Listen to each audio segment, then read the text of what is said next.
Hey everyone, welcome to Riker Sports, and my name's Yash. I'm Logan. All right, and today we'll be talking about the Chiefs and the Holmes. We're going to be talking about Phillip Rivers coming back after 5 years, and we're going to be talking about the NFC South race, which is really tight. Uh, so we're going to start with Kansas City. Uh, I mean, they missed the playoffs for the first time in I believe 10 years since 2014, 2015. I mean, it's crazy. I mean, just going into this season, if you told me the Chiefs at this point were going to be this bad, I wouldn't have believed you because, I mean, this is crazy. Obviously, Mahomes is out for the season. He might be out for a little bit next year. I'm not 100% sure. But, I mean, the Chiefs got to make a lot of changes. I mean, this team has been together for too long. Kelsey's going to be done, most likely. Do you really want to keep Rashi Rice? Because, I mean, he has his on the field issues, he has a lot of off the field issues. Xavier Worthy's pretty good, but for whatever reason, he can't really hang on to the ball. Uh, I mean, Thornton, the first couple of weeks of the season was, I mean, he was great, but he's just basically disappeared now. So, what do you think? Yeah, I think you can kind of compare this situation to the Golden State Warriors dynasty from the mid 2010s, that 2015 to 2019 era of Warriors basketball where they just kept winning and winning and winning. And eventually you have teams like that their dynasty comes to an end. And I think this is what we're seeing out of Kansas City. I think that's what we saw out of Kansas City this year. And when you look at this team over the last few years, they haven't really had a go-to playmaker at running back or receiver. So they had some issues offensively this year. Pat Mahomes started off his season really, really well and was in MVP conversations. And then as the season went along, they kind of had some issues offensively. They missed Rice for the first 6 games. He came back and he immediately provided a spark for the Chiefs. But outside of him, running back was a real question mark the entire season. They dealt with injuries with Pacheco, and Hunt really hasn't been the guy there. He hasn't really been the guy you can go to in the red zone. And then at receiver, Worthy hasn't been great. Kelsey, he's old now. He's not having a bad season. He has 800 yards with a few games to play. Considering his age, he didn't have a horrible season. But then outside of him, not having Rice hurts you, and then Hollywood Brown hasn't really done much. Again, Xavier Worthy just hasn't really contributed a whole lot to this team. And then running back was awful for the Kansas City Chiefs this year. They never had a go-to guy, three down, four down back that they can go to. And then obviously Mahomes started off well, but really didn't have a great last few games. And the defense was okay. They weren't great. And I think this is what we're seeing. I think we're just seeing a dynasty come to an end with the Chiefs. Eventually, teams do have to rebuild and kind of break it down, and I think that's what we're going to see out of Kansas City over the next few years. I don't see them getting better from this situation. I think they have to rebuild through the draft, grab some offensive guys, and come back next year. Obviously, we don't know how long Mahomes is going to be out for, um, but I think Kansas City should consider rebuilding their team a little bit. Considering they've won so much over the last 10 years, you said they haven't missed the playoffs in 10 years. So I think it's time to rebuild around some younger guys and kind of retool this team a little bit. They don't have to be bottom feeders of the NFL, obviously, but I think it might be good to, get a couple top 10 picks and kind of rebuild the offense a little bit. Okay, building off your fact, now that I think about it, I kind of did see this coming. I mean, I didn't think it was going to be this bad, but going back to last season, I mean, the way they were winning games was unsustainable, right? I mean, you can't be winning games off like a blocked field goal or like a penalty that went your way. I mean, a lot of the Chiefs games last season were off of plays that you can't really be consistent with. Like you can't consistently block a field goal. You can't um I guess consistently get calls or to go your way at, a very important situation. I mean, it was going to come to an end at some point. Uh I mean, they obviously uh what was I saying? Their defense, I think the last 2 weeks they played well enough to win. I just don't think they'd had enough offensive support. And I mean, to win in this league, you have to have a good offense, defense, and special teams, right? If you're missing one of them, it's going to be very difficult for you to win games. And I believe the Chiefs need to make some big changes. I think they need a new offensive coordinator. I think they need a new offensive line coordinator. I think Andy Reid is fine. Obviously, Steve Spagnuolo is one of the greatest, at least at his uh, position. And yeah, I mean they got a draft. I don't think they're going to be that great next season. Um, I think it's going to take at least maybe 2 to 3 years for them to get back to where they were. Um, I mean, it's all based on what they're able to do this offseason. Are you able to go get like a back, like a good receiving back? Now, is there really any on the market? I don't think I can think of any because, I mean, the only one I can even somewhat think of is Alvin Kamara. But I don't know if they can go Just get want him. I I want don't to know if go he's over I want to go over Kansas City's schedule this year. I'm looking at their schedule and they had a really hard schedule this year. Really tough schedule for these guys. I mean, they've played one, two, three teams under 500 this year. They beat the Giants, they beat the Commanders, and they beat the Raiders. Those are the only three teams that they've played this year that are bad, right? They You lost to Dallas, who's okay. You lose to the Texans, who are really good. really good. You lose to the Chargers twice, who are really good. You lose to the Eagles, who are really good. The Jaguars have 10 wins. Bills are really good. The Broncos are really good.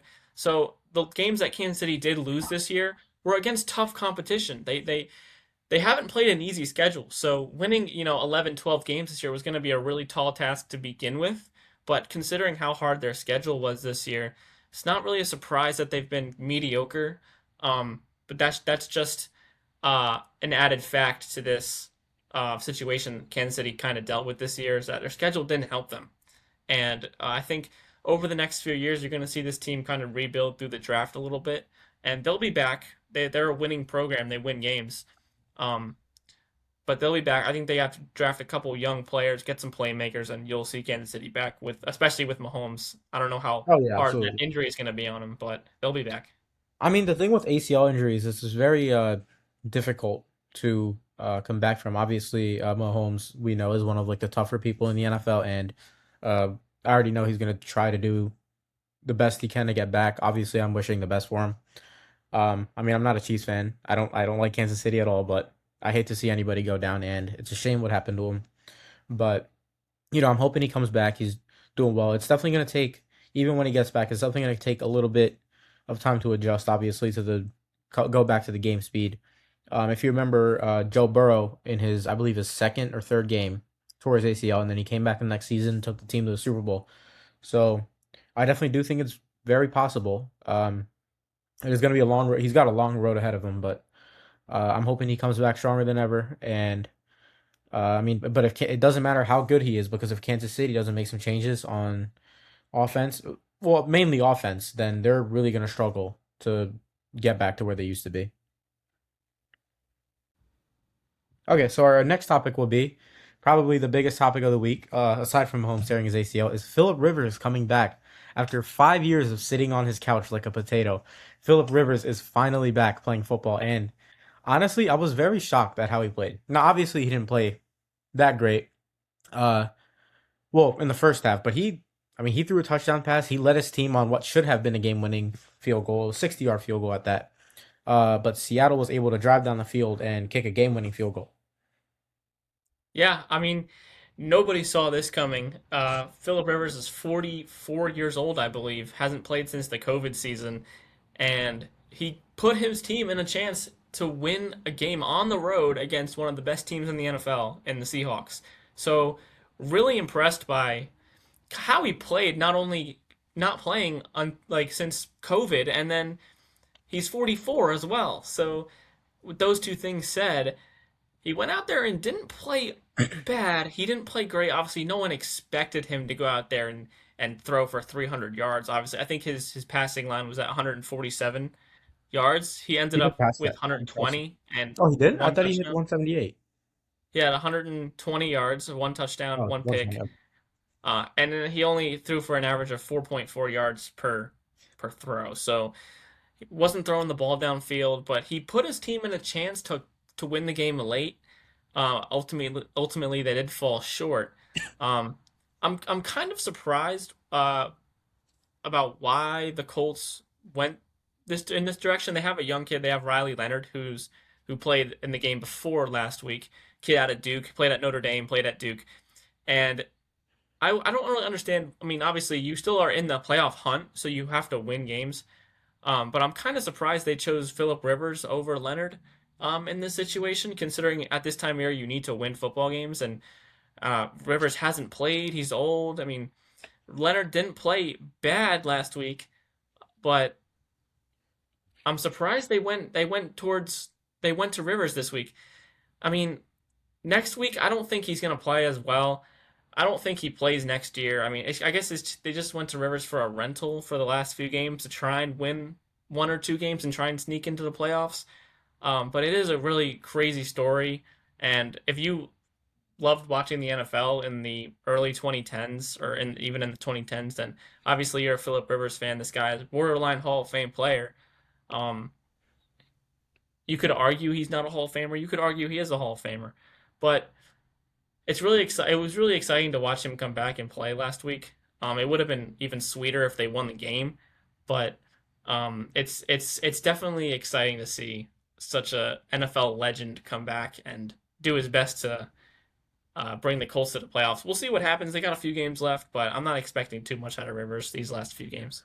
I mean, I I watched some clips of the game. Obviously, I didn't watch the full thing, but for somebody not playing football for 5 years, coming back, especially in today's era, and playing um like decent, I think that's really really impressive. Just because, I mean, it's one thing when you're just practicing, you're throwing around the football, like, in your backyard with your kids, this and that. I mean, he's definitely got a lot of kids to do that, but the thing is, it's really hard because the game speed is way way faster than what people think. Everything's happening so fast. I For mean, you sure. snap the For ball, sure. you have 2.5 seconds to make your read. You're going. I mean, it doesn't matter if you're going low to high, high to low. I mean, you got to make your reads and you got to get that ball out quick.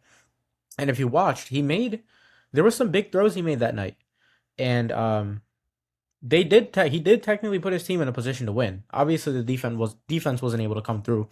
And it's not like it was against like the Raiders or something, right? I Yeah. mean, they played probably one of the best teams in the NFL, and if not the best team in the NFL. I think the Seahawks. I mean, especially that defense, right? It's going to be very interesting to see how Philip Rivers does next week with a week of experience coming in, obviously more intense training and things like that. But I mean, I'm really rooting for the guy. It would be incredible if he was able to win a Super Bowl after sitting on his couch for 5 years. I mean, that would be crazy. That'd be like the craziest story ever. But you never know. All right, so our next topic is going to be the playoff race in the NFC South.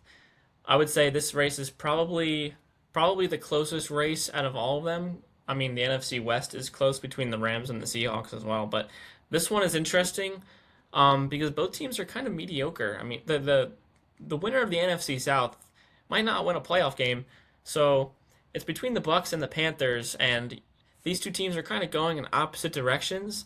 The Bucks are 1-5 in their last 6 games, and they got to figure it out soon because you can't go into the playoffs losing games, right? Baker Mayfield started off the season 5-1. They were 6-2, and then now they're 7-7. So, um, they've played some pretty bad teams too. They just came off a loss against the Falcons, who aren't good. They lost to the Saints, who aren't good. So the Bucks need to figure it out quick, or else they're not gonna even win a playoff game. And if you said that at the beginning of the season, I wouldn't have believed you because this is a very high-powered offense. They have some real weapons on this team, and their defense isn't that bad. They're not great, but they're not that bad. Their offense makes up for it. I mean, Baker Mayfield started off this season as a real MVP candidate, and now he's just been shitting the bed the last few weeks, and the Bucks are in trouble. And then you go on the other side, you go to Carolina, and this is one of the bigger surprises of the season as well. This team really did not have that big of expectations coming into the year, and they're 7-7. They've won some really close games this year, and you got to give a lot of credit to Bryce Young because this kid was doubted. No one thought he was going to be anything. Bust this, bust that, and he's won this team some really big games this year. But you look at the Panthers' schedule, and all of their wins are coming by one possession, right? They beat the Rams by 3, they beat the Falcons by 3, beat the Packers by 3 points, they beat the Jets by 7. Dolphins, Cowboys, both one possession wins. The only win that they have this year that hasn't come by one possession was the Falcons in week 3, in which they won 30 to nothing. But, you know, looking at the scores of these games, I don't think Carolina is that good. They've gotten lucky in a few spots. I think realistically this team should have 4 or 5 wins instead of 7, but they've beaten some really good teams this year. They beat the Cowboys, they beat the Rams, and they beat the Packers. So, it's kind of an interesting situation in Carolina. You don't know whether this team is actually contenders. You don't know if they've gotten lucky, but the last few games they played the Bucks twice. So that's going to decide the division and it should be exciting. I think I mean I don't think the Bucks really have any excuses. I mean they had just against the Falcons, I mean they had everybody back, right? Especially on offense. I mean they had Mike Evans back, they had uh what's the other receiver? Godwin, Abuka. I mean they had everybody back, right? And I mean yeah, they do have some offensive line issues which I mean cuz I've seen pass rushes that are basically annihilating that Bucks offensive line, right? I mean it's pretty bad. I mean, you watch these games. It doesn't really look like Baker's really got time to throw. On top of that, I mean, a lot of people think this is controversial, but I don't think Todd Bowles is a good head coach at all, right? I mean, you look at his NFL, you look at his NFL coaching, and you look at how he plays as a defensive or how his team performs as a defensive coordinator, and how he does when a head coach. And he's a really good defense. He's really defensive minded, right? As opposed to when they had Bruce Arians, very offensive, right? Obviously with Jameis Winston and Tom Brady. Um, but I think the Bucks really need to make a coaching change. I'm not saying they got to fire Todd Bowles because I think he's one of the better defensive coaches in the NFL. So you move him back to defense. Um, Maybe you can go and find a good head coach. I don't really know what team uh, you pick one from, or if you would. I don't know if Bruce Arians would be unretiring at any point. But the Bucks definitely need to make some defensive changes, and they definitely need to make some offensive line changes. When it comes to the receiving core, I mean, they got the best. Um, Yeah. The offensive Baker, weapons on this team are ridiculous. yeah, Go ahead. and Mayfield is definitely a quarterback that can go and win in this league, and who can go and win games in this league. I mean, the determination, the grit, the toughness that he shows on the field, no matter how he's feeling, how hurt he is. I mean, he always gives you 100%, right? So Yeah, Uh, the Bucks, I do think they sneak into the playoffs. I'm not. I think this week right here is going to determine who really makes it, because I believe yeah, if they for lose sure. again and the Panthers win, then they don't control their playoff hopes. They have to rely Yeah.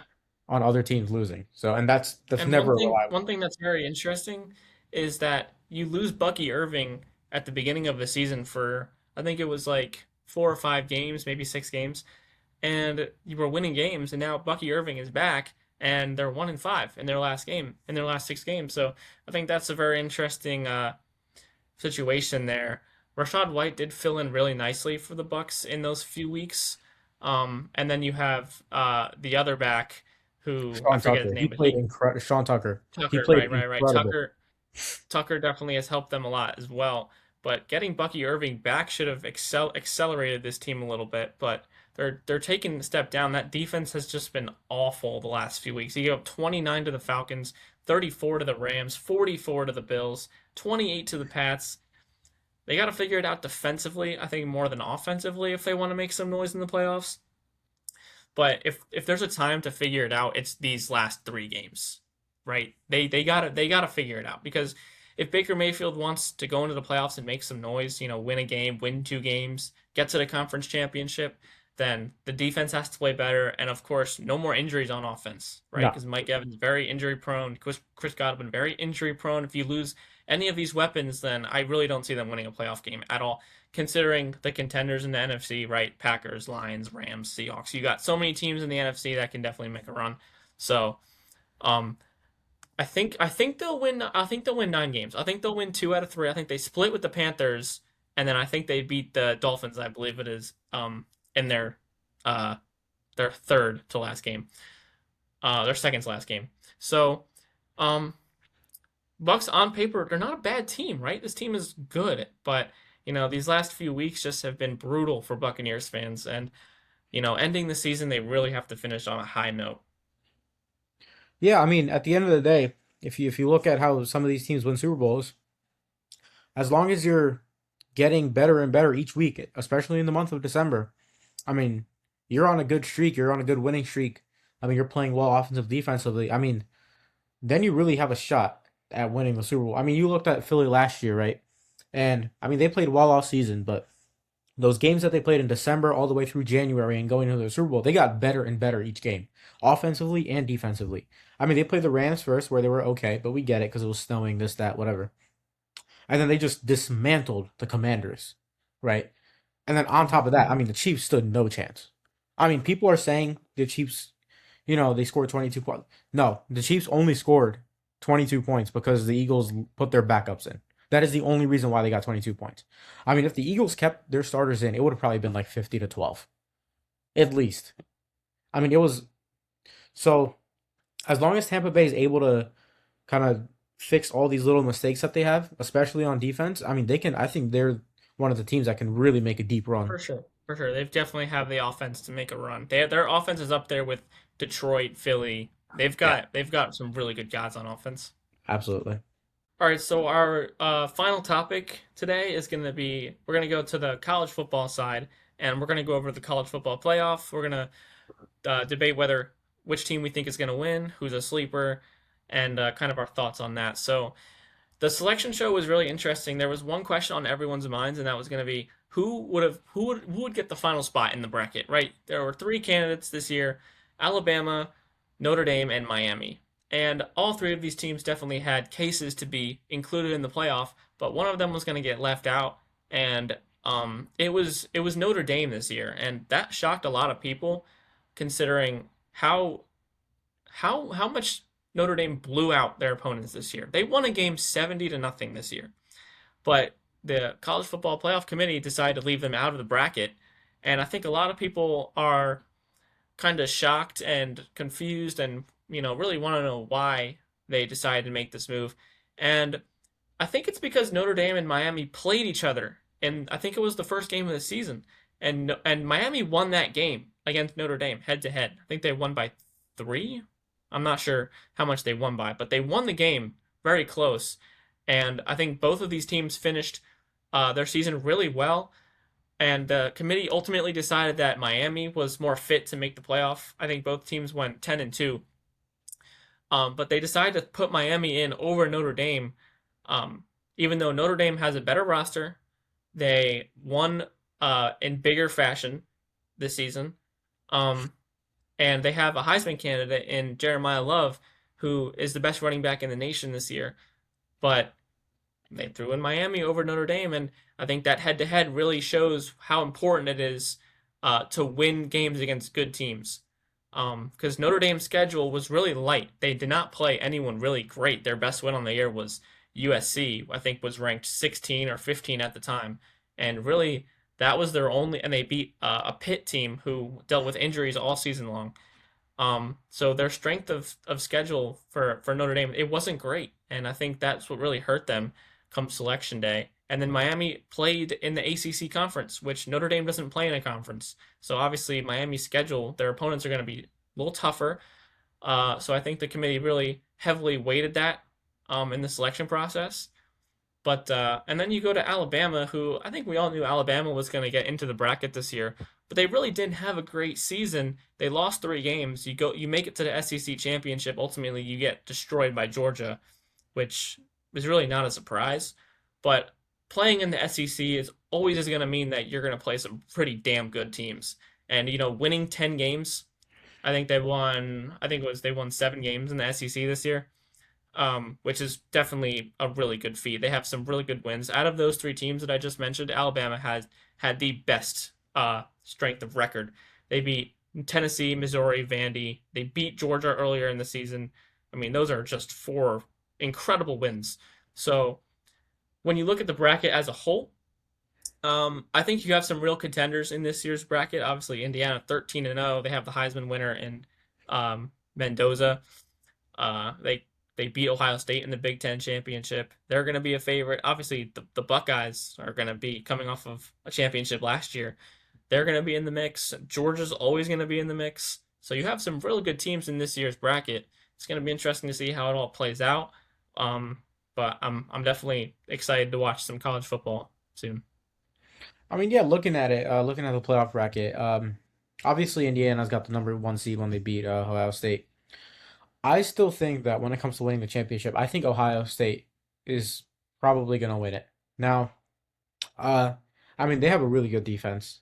Obviously, the Ohio State's offense is, I feel like relatively, it's always pretty good, no matter who's playing.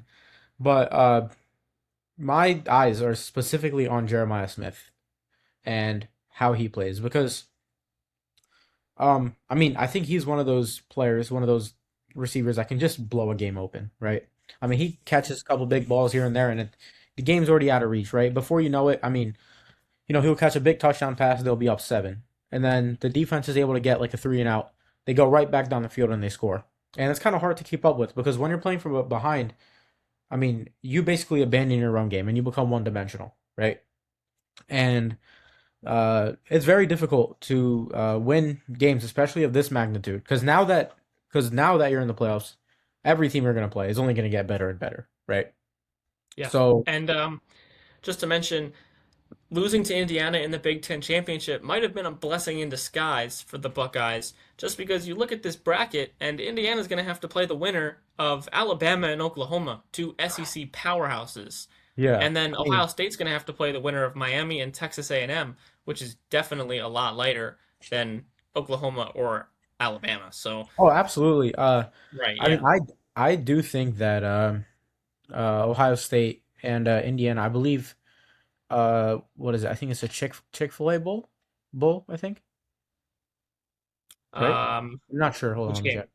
Like if they were to win the Rose Bowl, they'd be in the Chick-fil-A Yep. Peach Bowl, right? Chick-fil-A Bowl would be Yeah. semifinals, yeah. Okay, and then it'd be the Fiesta Bowl for the semifinals for the OSU. Yep. Yeah, I think both teams do make that.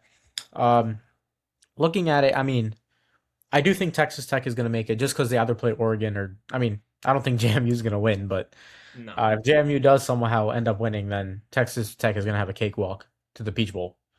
Um, but yeah, I think we actually might get a rematch for the Big Ten championship between Ohio State and Indiana. I think this time, however, OSU is able to pull it off Yeah. because I mean, really, if you watch the game last time they played, OSU beat themselves more than Indiana beat them. Right, yeah. They had a bad game Yeah. offensively. And they if I'm not wrong, they missed I think two field goals. Yeah, I think it was two. Two, yeah. I mean, including the one that would have won the game. And I mean, I don't really see that happening again. I know Indiana's got one of the best defenses in college football, but I just think Ohio State. I think in these situations, it's always easier uh, as a team if you lose the game when you play before, because then you know Right, what you right. did wrong, right? Yeah. It's a It's lot good to harder have some to adversity. absolutely, yeah. So the thing with Indiana is, oh, they won. So what do we fix, right? Like, what are the mistakes that we made? We won. Ohio State, they know the mistakes they made. They know them well, so they can go and they can work on those mistakes. They can figure out what the weaknesses are for Indiana. They can do this, that. But at the end of the day, I mean, Real quick, you have Ohio State bringing home the championship? I do. I have OSU beating Indiana. Assuming they both make it. I'm gonna go. I'm gonna go a little bit more higher scoring than what the Big Ten Yeah, championship most was, likely. just because that's usually how championship games are. I'm gonna go 31-27 Wow, OSU. okay. Yeah, Yeah. it's hard to ignore the Buckeyes in this bracket just because I think they have a cakewalk to the semifinal, and then I think they're going to play Georgia, who's ultimately going to beat Ole Miss in the Sugar Bowl. I'm going to take the Bulldogs to beat Ohio State and go to the national championship. I do think they play Indiana in the national championship. I'm going to take the Bulldogs over Indiana. I just think, Kirby Smart and the Bulldogs are just such an unbelievable roster with so much NFL talent on it each year. Oh yeah. I think they find a way to win three games against. Uh, I think they beat the Buckeyes. I think they beat the Hoosiers. I think they win the national championship this year.